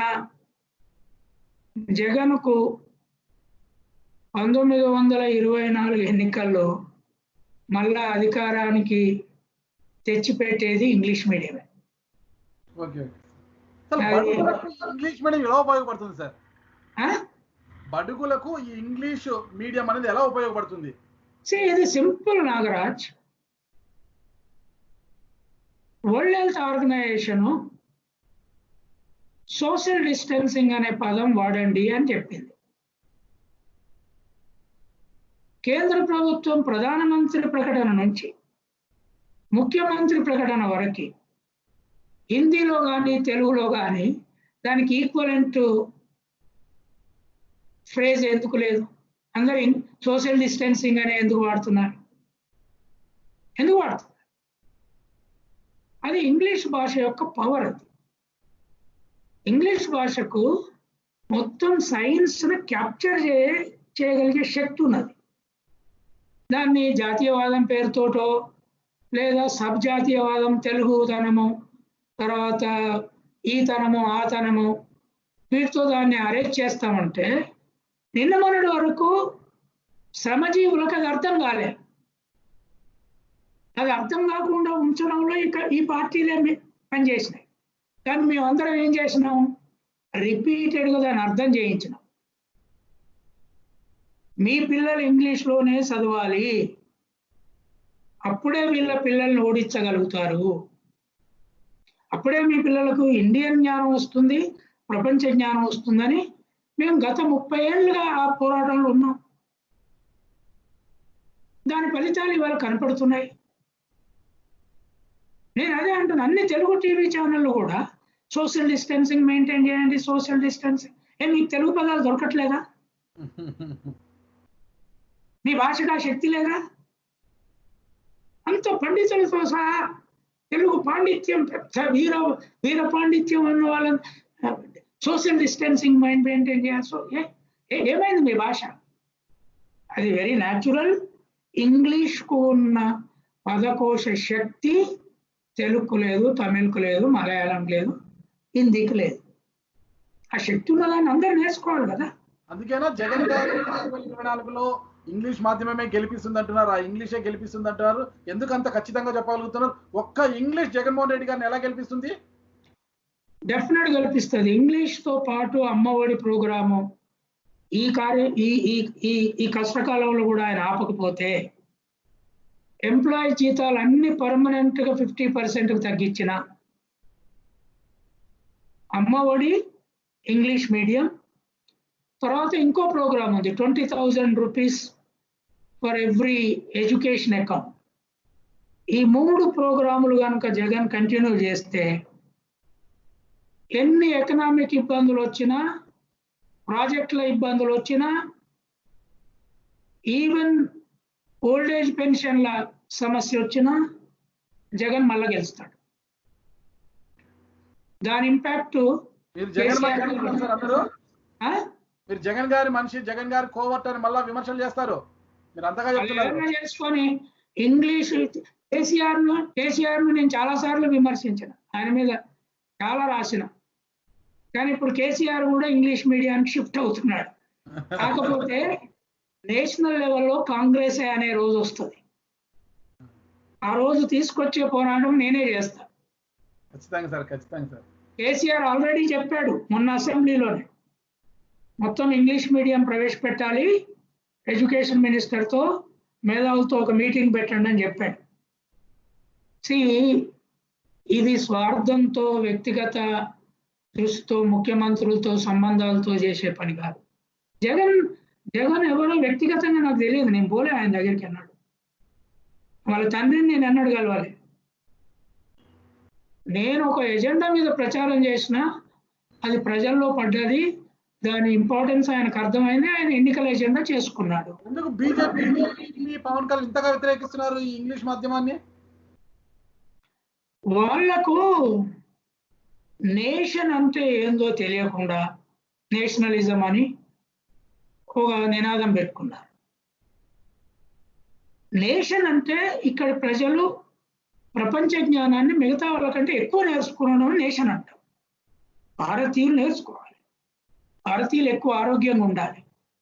ఇది కాకుండా ఈ గుడులు, ఈ దైవ ప్రక్రియలు, వీటి చుట్టూ తిప్పి నేషన్ నేషన్ నేషన్ అంటున్నారు. వాళ్ళకి ఇంగ్లీష్ ప్రాముఖ్యత అదేదో క్రైస్తవ మత ప్రాముఖ్యతలా కనపడుతుంది. జగన్ అందుకే పప్పులో కాలేశాడు, ఇంగ్లీష్కును క్రైస్తవ మతాన్ని ముడిపెట్టి. మరి దిస్ ఈజ్ డిస్టెన్సింగ్ అని అన్ని టీవీలలో మాట్లాడేది క్రైస్తవులేనా? కానీ కన్నా లక్ష్మీనారాయణకు పెద్ద ఎడ్యుకేటెడ్, ఆయన బ్యాక్గ్రౌండ్ ఏందో నాకు అంత తెలియదు, ఆయనకు పెద్ద స్టడీ ఉన్నదని నేను అనుకోవట్లేదు. ఏదో బీజేపీ పదవి ఇచ్చింది, చేస్తున్నాడు, అది వేరే విషయం. చంద్రబాబు నాయుడుకు ఉన్నది. చంద్రబాబు నాయుడు ప్రాబ్లం ఏంటి అంటే 1998లో ఆయన పవర్లో ఉండగా ఆ ప్రాబ్లం ఉండే, ఇప్పుడు కంటిన్యూ అవుతున్నది. నేను అప్పుడే ఆయన దగ్గరికి ఒక స్టూడెంట్ టీంను పంపి ఇంగ్లీష్ మీడియంలో ఇంగ్లీష్ మీడియంకి ఎక్కువ చేయించండి, సబ్జెక్టులను ఎక్కువ చేయించండి అంటే, మేము మా పార్టీ పేరు తెలుగుదేశం అని పెట్టుకొని ఇంగ్లీష్ మీడియానికి ఎట్లా మారుస్తాం అన్నాడు. ఇప్పుడు ఆ పార్టీ పేరు తెలుగుదేశం అని ఉన్నది ఆయనకు మెడకు ఒక ఉరితాడై పడ్డది. తెలుగు ప్రేమికులు అనుకుంటున్నారు. నువ్వు ఆయన డిస్టెన్స్ చేసుకోవాలి. తెలుగుదేశం పేరు వేరు, ఇంగ్లీష్ మీడియం వేరు. అయితే ఆయన కోర్టులో కూడా, అసెంబ్లీలో కూడా చెప్పాడు, నేను ఇంగ్లీష్ మీడియం వ్యతిరేకం కాదు, వీళ్ళు అమలు చేసే పద్ధతికి వ్యతిరేకం అని ఏదో చెప్తున్నాడు. కానీ ప్రజల్లోకి ఏమో ఆయన వ్యతిరేకం పోయింది. మొత్తం దళిత సమాజము, బ్యాక్వర్డ్ క్లాసెస్, తర్వాత ప్రభుత్వ స్కూళ్ళలో చదువుకునే తల్లిదండ్రులందరూ చంద్రబాబు నాయుడు ఇంగ్లీష్ మీడియంకి వ్యతిరేకం అని పోయింది. ఆ ముద్ర నష్టం కదా. ఇప్పుడు మీరు ఈ లాక్డౌన్ పీరియడ్ ని ఎలా గడుపుతున్నారు సార్? అసలు ఏమైనా పుస్తకాలు రాస్తున్నారా? గతంలో ఒకటి రాశారు మీరు, ఒక సామాజిక వర్గాన్ని, ఒక సామాజిక స్మగ్లర్లు సో సామాజిక వర్గాన్ని గురించి ఒక పుస్తకం రాశారు, అది పెద్ద దుమారం రేపింది. ఇలా ఇంకా సమాజంలో ప్రజలను దోచుకుని తినే సామాజిక వర్గాలు ఏమన్నా ఉన్నాయని మీరు ఏమన్నా అనుకుంటున్నారా? నేను ఇప్పుడు ఒక 10 వ్యాసాలు కరోనా మీద రాసిన. మొన్ననే సాక్షిలో సండే నాడు సఫాయి సైనికులు నువ్వు ఏం చేయాలని ఒక వ్యాసం కూడా రాశాను. దీని తర్వాత ఒక ఉద్యమము మొదలు పెట్టండి అని మొత్తం ప్రోగ్రెసివ్ ఫోర్సెస్కి, దళిత బహుజనులకి, లెఫ్టిస్టులకు పిలుపుని కూడా ఇచ్చిన. అది సఫాయి సైనికుల కాళ్ళు మొక్కాలి. లాక్డౌన్ తర్వాత వాళ్ళకి సాధ్యమైనంత ఆర్థిక వనరులు మొబిలైజ్ చేయాలి. వాళ్ళ జీతాల పెంపు కోసం ఉద్యమాలు నడపాలి. రెండవది, మా నాయనమ్మ మా తాత చచ్చిపోయిన తర్వాత ఉర్సు వరంగల్ నుంచి పాకాల అడవులలోకి పోయి మొత్తం కింది కులాలంతా గ్రామాలు ఎట్లా నిర్మించుకున్నారు, ఎట్లా బతికి మళ్ళీ సమాజాన్ని, ఆర్థిక వ్యవస్థ నిర్మించారో నా ఆత్మకథకు జోడించేందుకు ఒక పెద్ద చాప్టర్ రాశాను కూర్చొని. నా పని అవుతుంది. మూడవది, శూద్రులు భారతదేశంలో ఎటువంటి వ్యవస్థ నిర్మించారు, శూద్రులు ప్రాంతీయ పార్టీలు పెట్టుకున్నాక కాంగ్రెస్ బలైనపడి ఆ శూద్ర పార్టీలను బీజేపీ పక్కకు పెట్టి అధికారంలోకి ఎట్లొచ్చింది, తిరిగి శూద్రులు ఢిల్లీలో అధికారంలోకి రావడం ఎట్లా అనే దాని మీద ఒక పుస్తకం రాస్తున్నా. అది చాలా పెద్ద కంపెనీ వచ్చేస్తుంది, గ్లోబల్ కంపెనీ వచ్చేస్తుంది. అది ఈ లాక్డౌన్ పీరియడ్లో ఫైనలైజ్ అయిపోయింది. ఒక 3-4 నెలల్లో బయటకు వచ్చేస్తుంది. అయితే దీని మీద ఇంకా మీరు ఏం చేస్తారంటే సమాజంలో ఇంకా ఈ దోపిడీ చేస్తున్న సమాజ వర్గాలు ఇంకా ఏమైనా ఉన్నాయా, ఇంకా అన్వేషించలేదు, మీరు గుర్తించలేదా? అంటే శూద్రుల మీద రాసేది అందుకే. అంటే ఇప్పుడు మంగళ నుంచి కమ్మలు రెడ్ల వరకు అందరు శూద్రులే. కుండలి కుమ్మర్లు, గౌడలు, తర్వాత పద్మశాలీలు, గొల్ల కుర్మలు, కాపులు, రెడ్లంతా శూద్రులే. వీళ్ళు ఎవరు ఢిల్లీలో అధికారంలో లేరు. అక్కడ జాట్లు, పటేల్స్, ప్రధానంగా వైశ్యులు, బ్రాహ్మణులు దేశాన్ని పరిపాలిస్తున్నారు. ఇది ఎందుకు వచ్చింది? వీళ్ళు ఉత్పత్తి రంగంలో వీళ్ళే ఉన్నారు. రీజనల్ పార్టీలు ఉండొచ్చు కానీ వేల ఏళ్ళుగా వ్యవసాయ నిర్మాతలు వీళ్ళు. భూమి దున్నకం వీళ్ళు చేసింది. కమ్మలు చూడండి, రెడ్లు చూడండి, భూస్వాములుగా ఉన్నా కూడా ఈ వ్యవస్థ నడిపిన వాళ్ళు కాకుండా వ్యాపారము, రిలీజియన్ నడిపిన వాళ్ళు ఇవాళ రాజ్యాలు ఏడుతున్నారు ఢిల్లీలో. ఇది ఎందుకు మారింది అనేది ఒక పెద్ద సమస్య ఉంది. ఆ సమస్య ముడిని విప్పాల్సిన అవసరం ఉంది. సరే, ఆల్రెడీ నేను వైఎం నాట్ హిందూ రాసిన, పోస్ట్ హిందూ రాసిన, బఫెలో జాతీయవాదం రాసిన, నా ఆత్మకథ రాసిన, అన్టచబుల్ గాడ్ అని ఒక నవల రాసిన, చాలా పుస్తకాలు రాసిన. ఇది చాలా పెద్ద మేజర్ బుక్. ఇది 10 మంది ఆథర్స్ నాతో పాటు ఉంటారు. అంత యంగ్ పిల్లలు, బ్రిలియంట్ శూద్ర అకాడమిషియన్స్ను జమ చేసి రాస్తున్నాం. దాంట్లో యంగ్ అమ్మాయిలు అమెరికాలో రీసెర్చ్ చేసేవాళ్ళు, జేఎన్యూలో చేసేవాళ్ళు, వీళ్ళందరితోటి కలిపి శరత్ యాదవ్ ఒక్కడే ఒక సీనియర్ నాయకుడు దాంట్లో ఉన్నాడు. నేను దానికి సంధానకర్తను, ఎడిటర్గా ఉన్నాను. ఈ బుక్ చాలా పెద్ద మార్పు తెస్తుంది. అప్పుడు మొత్తం రీజనల్ పార్టీలన్నీ, అక్కడ అఖిలేష్, తర్వాత తేజస్వి మొదలుపెట్టి శరద్ పవారు, చంద్రబాబు నాయుడు, జగన్మోహన్ రెడ్డి, చంద్రశేఖర్ రావు, తర్వాత ములాయం సింగ్ కొడుకు అఖిలేష్, వీళ్ళందరూ ఐక్యమయ్యి ఢిల్లీలో ఒక ప్రత్యామ్నాయ రాజకీయ వ్యవస్థ నిర్మించగలిగే, అక్కడ పినరాయి విజయన్, స్టాలిన్, వీళ్ళంతా శూద్రులే. వీళ్ళందరి ఐక్యత ఎట్లా సాధ్యం అనేది నా కొత్త పుస్తకం ప్రతిపాదించబోతుంది. అది అది అది చాలా వరకు అయిపోయింది. 3-4 నెలల్లో వచ్చేస్తుంది. Thank you sir. ఈ కరోనా ఈ విపత్తు సమయంలో మీరు ఇచ్చే సందేశం ఏమైనా ఉందా సార్ ఈ సమాజానికి? సమాజానికి సందేశం ఏంటి అంటే, అందరికంటే ఎక్కువ మున్ముందు సఫాయి సైనికులను ప్రేమిద్దాం, గౌరవిద్దాం, వాళ్ళ పాదపూజ చేద్దాం, వాళ్ళ ఆర్థిక జీవితాన్ని మార్చి వాళ్ళు 2 గదులలో ఇళ్లలో ఉండే పరిస్థితి, మళ్ళీ ఏదన్నా ఇట్లా రోగం వస్తే వాళ్ళు ఈ పోరాటాన్ని గుర్తుపెట్టుకునేట్లుగా అందరికీ 2 గదులు ఇల్లు ఇప్పిద్దాం. రెండవది మొత్తం ప్రైవేట్ హాస్పిటళ్ళని 50 బెడ్లకు నుంచి పైన ఉన్న హాస్పిటల్ అన్నిటినీ జాతీయం చేసే ఉద్యమాలు నడవాలి. ఇప్పుడు ప్రైవేట్ హాస్పిటల్ వల్ల సమాజం రక్షణ కనపడలేదు. ముందు ముందు ప్రభుత్వ హాస్పిటల్లో. మూడవది కేరళ మోడల్. సమాజం, health, hospital system Kerala model పట్టణం నుంచి గ్రామం వరకు, గ్రామం నుంచి పట్టణం వరకు లింక్ అయ్యే మోడల్ వచ్చే ఉద్యమాలు నడవాలి. నా దృష్టిలో ప్రతి గ్రామంలో ఒక డాక్టర్, బీపీ మిషన్, ఇప్పుడు చిన్న చిన్న మిషన్లు వచ్చినాయి, షుగర్ టెస్ట్ చేసే మిషన్, ఈసీజీ తీసే మిషన్, తర్వాత జ్వరం టెస్ట్ చేయగలిగే మిషన్లు ఇప్పుడు మనకు ఎయిర్పోర్ట్లలో చేసినట్టు చేయొచ్చు. ఆ ఒక్క డాక్టర్తో 5 బెడ్ల హాస్పిటల్ ప్రతి గ్రామంలో కట్టగలరు.